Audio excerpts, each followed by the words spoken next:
Hello and welcome to the Coffee and Hustle podcast. In this episode, we're going to discuss whoever said that diamonds are a girl's best friend, never own a dog.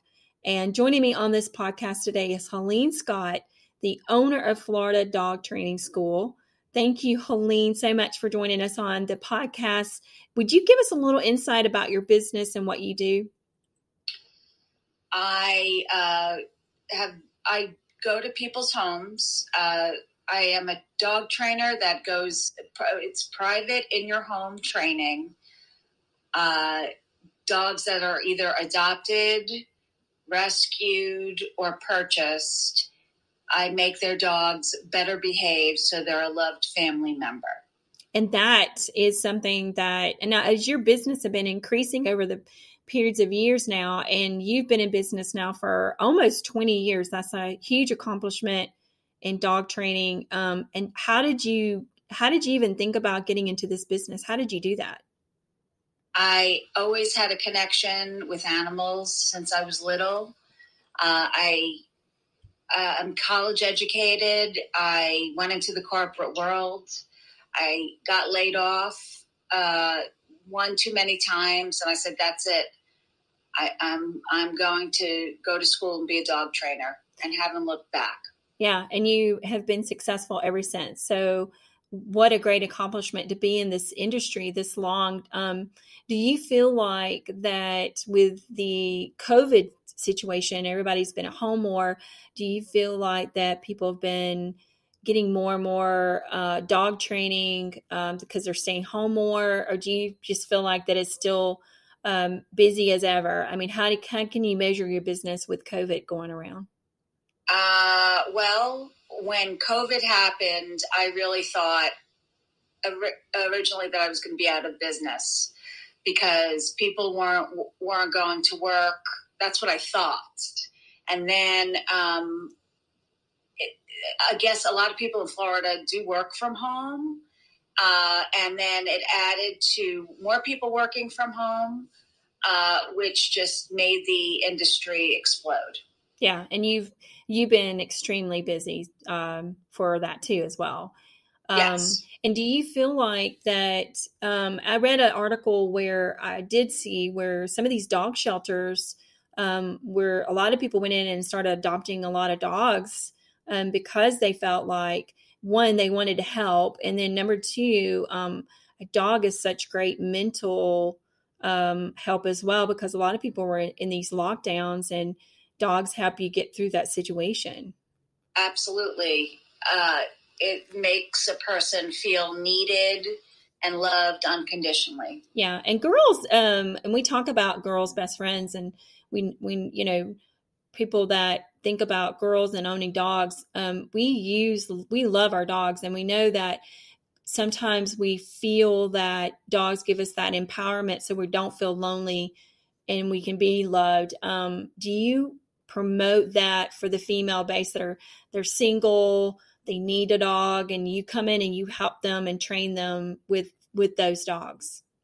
Absolutely, because a lot of women are not very confident with dogs. A lot of what I am going to say is that women tend to nurture maybe a little too much because that is the woman's nature. And I help them, because if you do that too much, a dog will take advantage of you. And so it's really important to be assertive with your dog so the dog recognizes you as a leader. And what kind of behavior modifications have you actually seen more of when it comes to some of these dogs that the females are, wanting to adopt? What kind of behaviors have you seen the most of? Separation anxiety during COVID is probably the most challenging problem because a lot of people even choose not to leave the house, because they don't want their dog to be afraid. In a normal setting, people go to work, they come home, and the dog's used to it. Now they're home 24/7. They feel guilty about leaving the dog. And when they do leave the dog, it becomes a bigger problem. The dog cries a lot. There's a lot of damage to the house.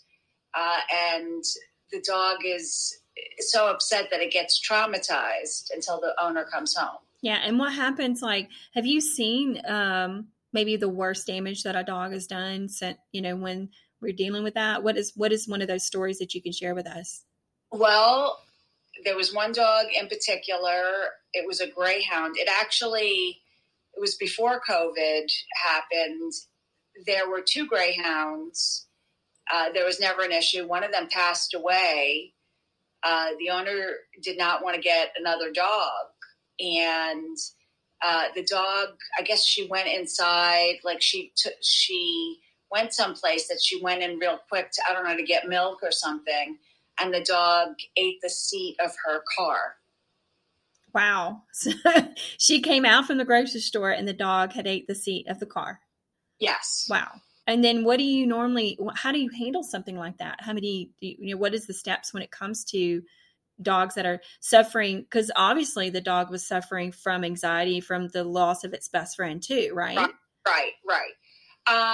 Well, there are a lot of different things you can do for it. First of all, exercise is a very big help. That helps the anxiety part of it. And I've seen people do like treadmills in their house, especially like during the winter months to give the dog some exercise. Is that something that you recommend? Well, the treadmill, I definitely wouldn't do that without professional help. I have done that before, but you got to make sure the dog doesn't hurt itself. There are treadmills specifically for dogs that I would get. I wouldn't use your own treadmill. Mm-hmm. You don't want it to go at a faster pace than the dog is capable of. The other thing is that there's a harness involved just so it's very safe.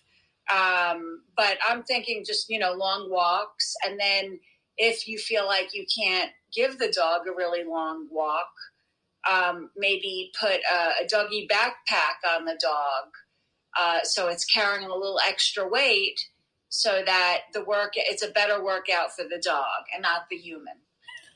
Well, I never thought about the backpack. That's kind of different. So you can buy doggy backpacks. Yes. Okay. And what do you put in it? Like, what do you put in the doggy backpack?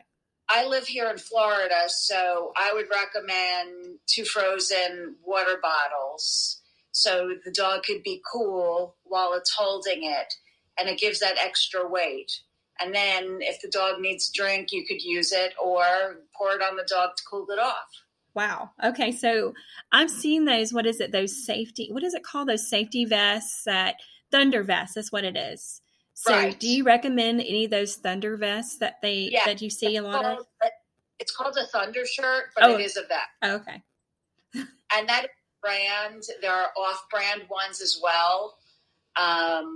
But they all do the same thing, and it's like a hug. So basically, it's giving the dog comfort at all times. Some dogs love it, some dogs don't. And it's really trial and error. Okay. So I would think that a lot of dogs, they can actually sense when humans are depressed, or they can sense when we are suffering from anxiety. They're that comfort for us. So does the dogs pick up our anxiety as well? Did they actually feed off our anxiety as well? Right. So that is a very good point. If you're high anxiety, the dog will be high anxiety. So, well, it's good for your own benefit not to be high anxiety, but it will definitely help your animal if you could stay relaxed. So they do sense to give you comfort. Yeah. When you're having a tough time. So I would think that if, a lot of times we get frustrated with our dogs, but we don't realize that we could be causing some of the stresses and anxieties to our own dog. Yes, okay. Absolutely. So a lot of our behavior feeds their behavior. Oh, so you're like a dog whisperer, right? Is that what we would call you? Well, I I don't know what else to call it, but I have a sense of what's going on. I feel like the dogs talk to me non-verbally. So you know when you drive up and you get a call and you come out and you do an assessment and you do those for free. You come out and you do an assessment and then Right. you offer your packages on what kind of services that they need right at that point. So Right. you customize that service for them, right? Absolutely.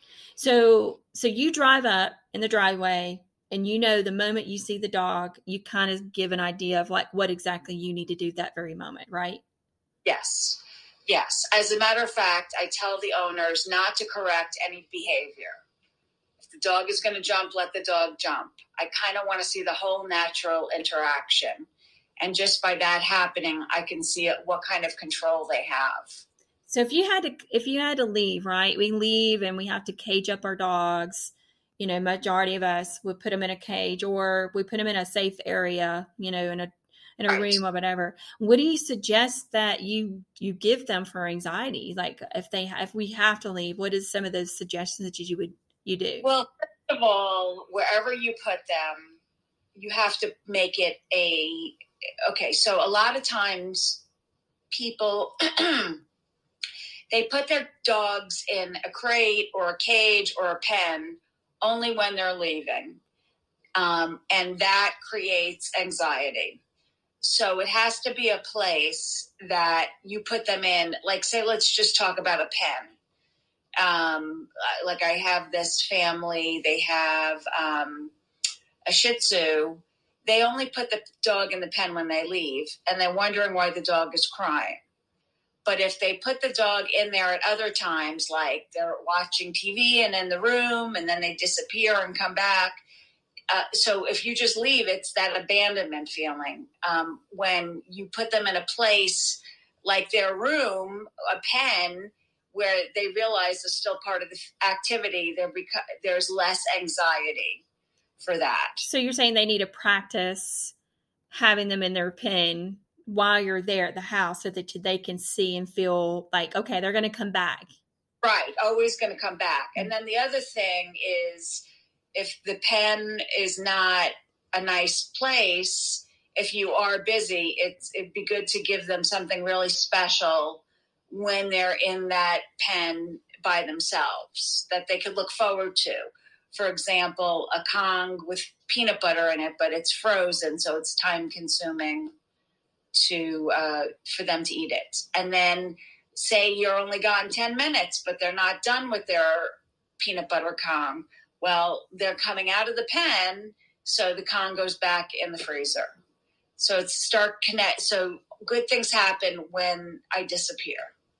Okay, so there's like this reward system for them to know that, okay, so that's something you kind of think about. We kind of give in. And so when we talk about women and dogs itself, it's, we've become more and more empowered by having a dog in our home around us. And, and for females, it's really kind of like this aspect. And you promote that a lot more when you'd say, okay, it's okay to have a dog, because you're teaching them to be assertive and empowered with a dog. So what kind of dogs do you suggest for women for that type of, they're at home by themselves? What type of dog would you recommend for those females? Well, you know what? It's a personal preference with the person that I'm talking to. So it has to, obviously, if someone doesn't like big dogs, I'm not going to suggest a Great Dane. I think all dogs are good. They always sense when a noise or whatever that can make a woman feel safer in their environment, that their dog hears something that they don't. That's very comforting. And so I'm going to say it's going to be based on what time they want to put into a dog. Like a big dog needs a lot of exercise and a lot more care, where a little dog does not. Okay. So do you feel like that? Okay. So I could call you up and say, Helene, I'm looking for a dog. and this is the kind of dog I'm looking for, and you can actually give those recommendations? Yes. And you've done that before? Absolutely. Okay. Do you recommend rescue dogs for that reason? Well, I'll tell you, there are good and bad things about rescue. So when you have a family, like if it's a woman or a single person, rescue is awesome. But, when you have little kids involved, you have to be more selective on what you rescue because you don't know what kind of baggage. I'm not talking about a young pup, but, like an older dog that it's being sent to the pound usually because there are behavior problems. And so you have to be careful with young children. But you feel like, though, even though you go and you rescue a dog and they have bad behavior, you need to be selective on what behavior that you're going to be able to tolerate, right? Right. But you don't always know until the dog is at the home for 2 to 4 weeks. Yeah. And you should have patience enough to go, hey, I need to get somebody in here to help me, right? Absolutely. Yeah. And what are some of the bad behaviors that you've actually observed over the years? Like, what are some of the bad behaviors you've seen with dogs? Excessive barking, jumping, not being potty trained in the house, aggression towards dogs or other people, stealing stuff off the counter, being allowed furniture. Some people like it, some people don't. So basically, they tell me what their needs are because every household has a set of rules. Mm-hmm. I'll enforce whatever they want me to. So did you know that the earliest records of dogs training that actually came from the Roman Empire? I actually did some research on this, and it is believed that when people realized the potential benefit of teaching these animals to do tricks such as fetching and retrieving objects, that's when training actually started, was back during that time. I actually did not know the history of that, and I thought that was pretty interesting. Yeah. So, you could have been back in those days a dog trainer. You never know. Yeah. And you feel like that's always been your calling. Now, if you had a choice of choosing any other type of industry, do you feel like your heart's always been in the dog training industry? Well, what makes it, yes. But I have to say that in order to be a successful dog trainer, you have to be just as good with people as you are with their dog. You can't just be good with their dog because the people have to be happy with you. So it's a business. Well, it's kind of like it's a relationship that you're building, right? Absolutely. So you're not just there to train the dog. You're also training the person that owns the dog and the whole family, right? Right. Everybody has to have, so I make it unified so that everybody is following the same rules, saying the same words, consistency. So besides like your basic commands are like sit, stay, come here, lay down. What does those basic commands look like? Those are the ones: heel, sit, stay, down, stay, come, okay, and no. And then depending on what I see behaviorally, then I work on those things too, like nipping, separation anxiety, destruction. There are reasons why the dog does certain things, but I have to know the family or the person in order to evaluate what my approach is going to be. So is there any families that have said, I don't appreciate you coming in here and saying it's my fault that the dog acts this way?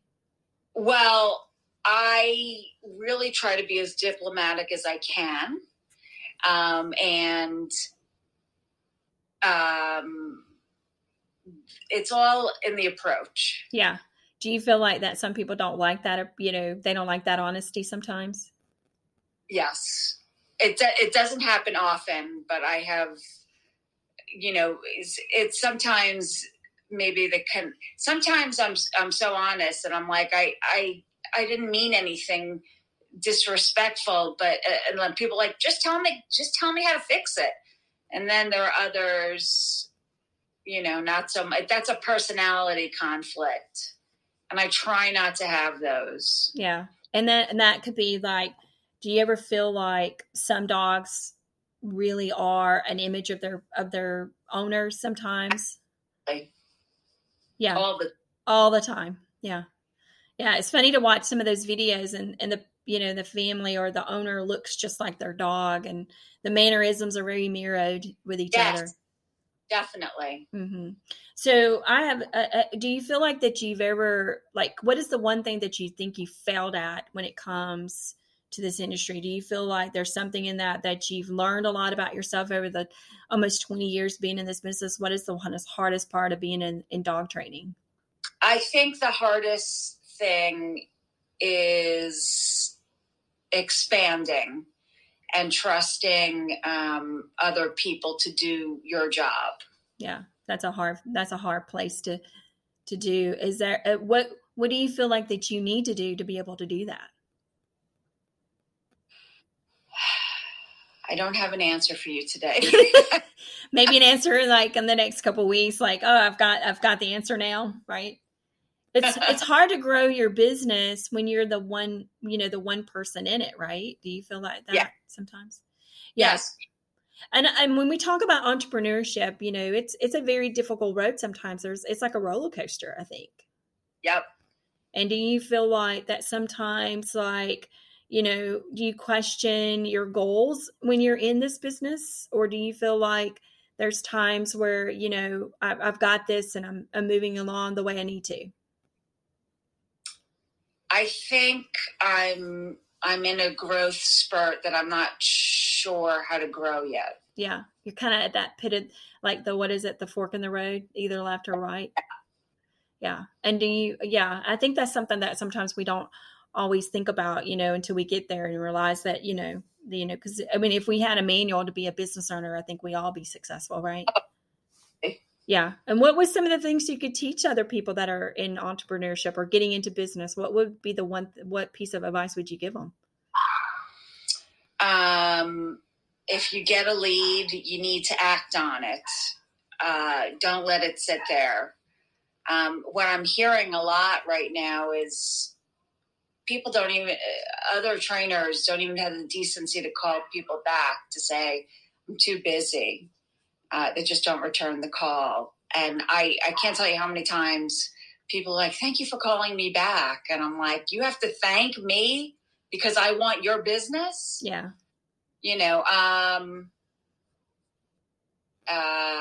Advice, be organized, and definitely, work on your phone skills. Because that's how you're going to sell yourself. Yeah. And you're from New York, right? You're originally from New York. Yes. And you've been in Tampa, in the Tampa area now for how long now? 16 years. So there's that bit of an adjustment from the New York atmosphere to the Florida atmosphere. And what do you think is adjust in your business when it came to that? How did you feel like your approach had to change? I actually found it easier in Florida than I did in New York because, the world is changing. But when I first moved here, there were more people working from home on a regular basis than they ever were in New York. Now I don't know what New York is like, but I imagine, the world is changing before our very eyes. Yeah. Yeah. And there's going to be a lot more people working at home now than ever before. So you are definitely going to stay very busy after all these years. So I think I see at least another 10, 15 years in you, right? Yes. So I have one other question. You also recommend dog toys for, dog owners. What are some of your favorite dog toys that you recommend for people? Well, the safest ones are made by the company is called Nylabone, And they have toys for, if you look at the label, it'll tell you, average chewer, strong chewer, powerful chewer. Those are the types of toys because definitely teething, actually, dogs of all ages need things to chew on. It actually, I think, is soothing to them. It relieves stress. It entertains them. And then Kong has great toys as well. As well as another brand is Four Paws is a great brand. And then, of course, you want to read the reviews on those things just to make sure you're going to get what you're looking for. Make sure that everybody is happy with it. And then there are other types of dog toys that are like natural, like the deer antler and the cow kneecap. And they sell every part of an animal possible. But you need to do your research and make sure that type of thing is safe for your animal. Yeah. I never knew that they did a cow kneecap. Yeah, kneecap, knee. Yeah, they sell every part of the cow possible. Yeah, that's amazing. I did not know that. That was a treat for dogs. Yeah. No rawhide for dogs. No raw. So you're against that? I am. Yeah. And why is that? Because it could potentially cause an obstruction in their intestines. It could cause diarrhea. They could choke on it. There are so many other better products out there. So I have, I think the only question I think I've got left for you before we start doing our rapid fires. So what would you recommend for people that want to get into your industry? What are some of the things that you've learned from that?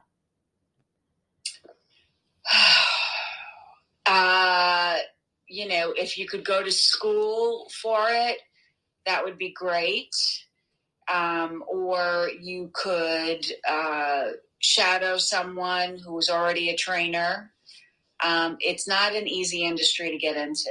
And what is the worst thing that have you ever gotten bit at one of these training sessions that you've Actually, recently I did get bit. I don't even know if I remember telling you this story, but the situation is that the owners didn't fully tell me how aggressive the dog was.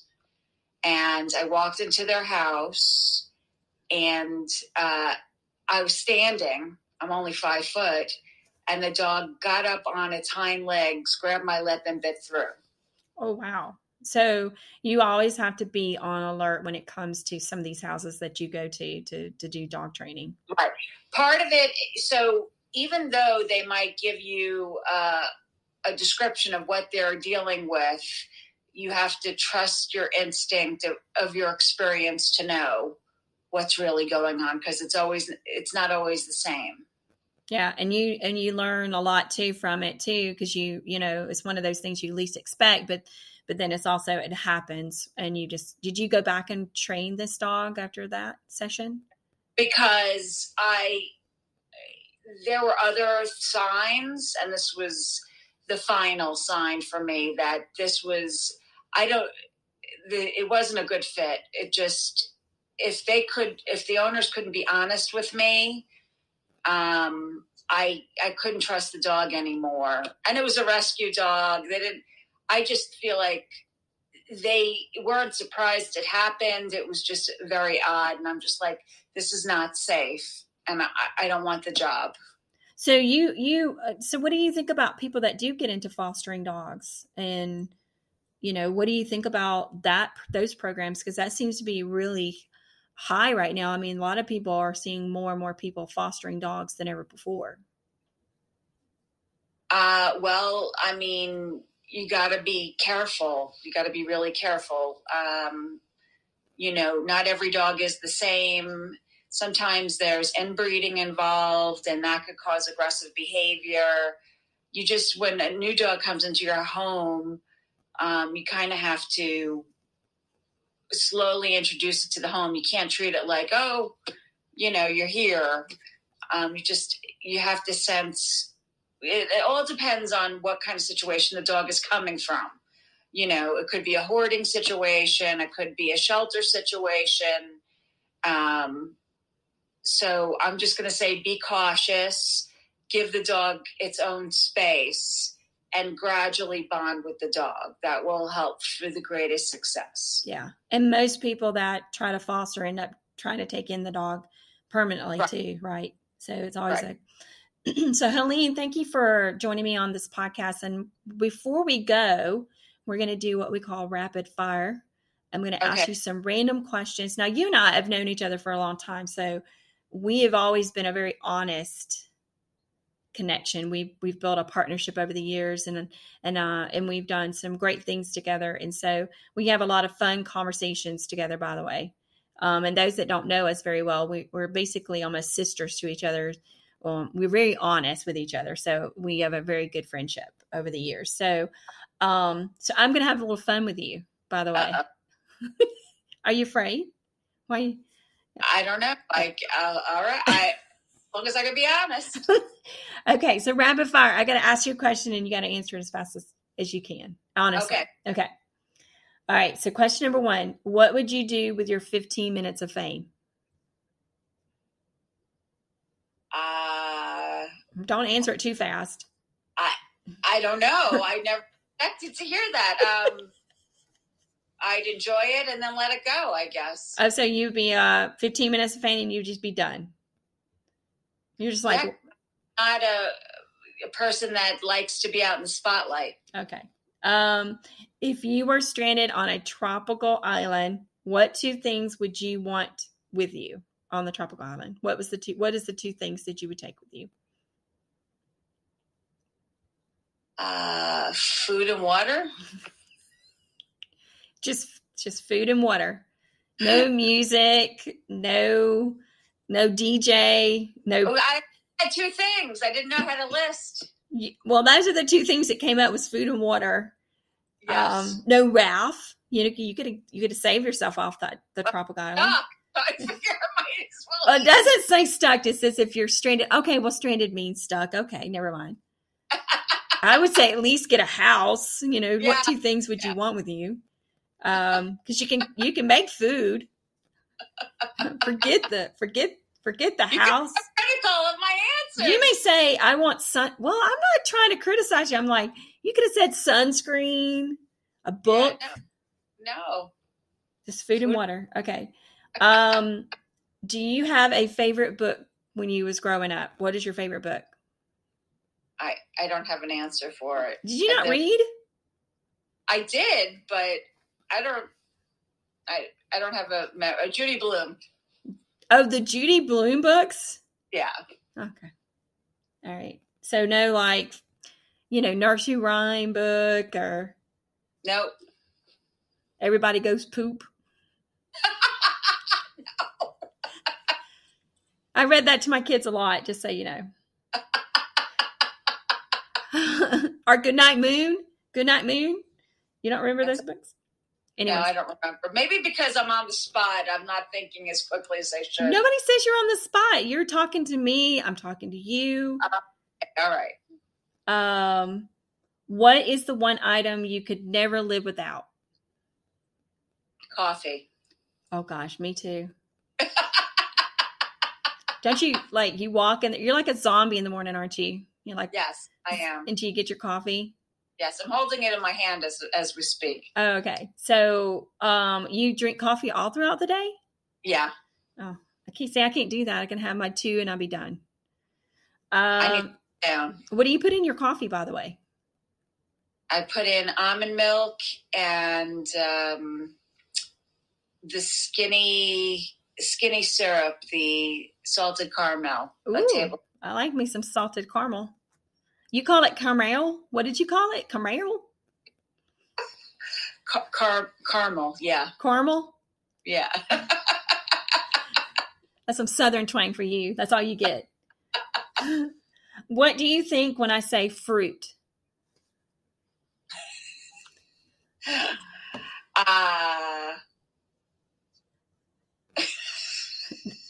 Are you fruit? What fruit? Fruit of the Loom. Fruit of the Looms? Underwear? I don't know about you, but those back in the day, those cartoons with the guys dressed up in like the apple and the grapes. Oh, yeah. Remember that? They would dance around in their Fruit of the Looms, and I'm like, that's a little strange. But yet memorable. Yes, you remember that, right? I remember the dancing raisins. What was it? Dancing raisins. But anyways,